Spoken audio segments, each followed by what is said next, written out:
Opening with the queen's pawn controls the center and usually leads to a more positional development of the pieces. d5 establishes a presence in the center, controls the e4 square, and opens up the light-squared bishop. The queen's gambit offers up a wing pawn to attack the center and distract black from the e4 square. In the Slav defense, c6 supports the d5 pawn. Cx-d5 releases the tension between the c4 and d5 pawns, creating a symmetrical pawn structure if black recaptures with the pawn. Cx-d5 recaptures the pawn and creates a symmetrical pawn structure. Nc3 develops the knight toward the center and attacks the d5 pawn. Nf6 develops the knight toward the center, supports the d5 pawn and controls the e4 square. Nf3 develops the knight toward the center, supports the d4 pawn and controls the e5 square.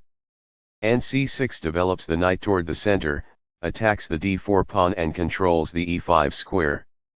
Bf4 develops the bishop to an active diagonal where it controls the center. Bf5 develops the bishop to an active diagonal and maintains symmetry. E3 supports the d4 pawn and bishop on f4 and allows the light-squared bishop to develop. E6 supports the bishop on f5 and the pawn on d5 while allowing the dark-squared bishop to develop.